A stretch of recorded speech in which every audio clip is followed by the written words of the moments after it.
परवानगी सकाळी 9 पूर्वी शाळा भरवल्यास कारवाई, शिक्षण विभाग शाळांना बजावणार कारणे दाखवा नोटीस। पांढऱ्या रेशन कार्ड धारकांनाही मिळणार आयुष्मान भारत आरोग्य योजनेचा लाभ, आधारचे रेशन कार्ड लिंक असल्यास योजनेचा फायदा मिळणार। अमरावती कारागृहात आता स्मार्ट कार्ड दूरध्वनी योजना, 72 रुपयांमध्ये महिन्यातून 12 वेळा कैदी आपल्या कुटुंबियांशी बोलू शकणार। उद्धव ठाकरेंकडून विधानसभेच्या तयारीला सुरुवात, लवकरच करणार महाराष्ट्र दौरा, पदाधिकाऱ्यांशी आणि कार्यकर्त्यांशी साधणार संवाद। हिंजवडीमधील वाहतूक कोंडी सोडवा, उपमुख्यमंत्री अजित पवार यांचे आदेश, पायाभूत सुविधा गतीने पूर्ण करण्याच्याही केल्या सूचना।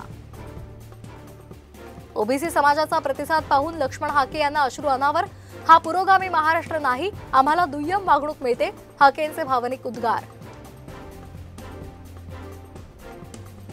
पुढचे 4 दिवस सिंधुदुर्ग पासून ठाण्यापर्यंतचा पावसाचा येलो अलर्ट, पुणे सातारा जिल्ह्यांमध्ये पावसाचा जोर राहणार, हवामान खात्याचा अंदाज।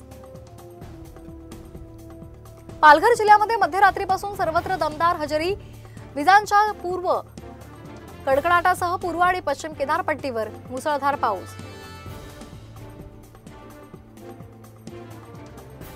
रायगड जिल्ह्यात पाली खोपोली रस्त्यावर झाड पडलं, वाहतूक बंद, नागरिक रस्त्यातच अडकले।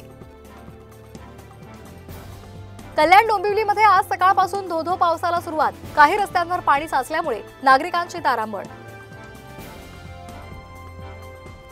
मान्सून रेंगाळल्यामुळे खरीप पेरण्या रखडल्या, राज्यामध्ये केवळ 12% पेरण्या, शेतकरी राज्यात चिंताग्रस्त।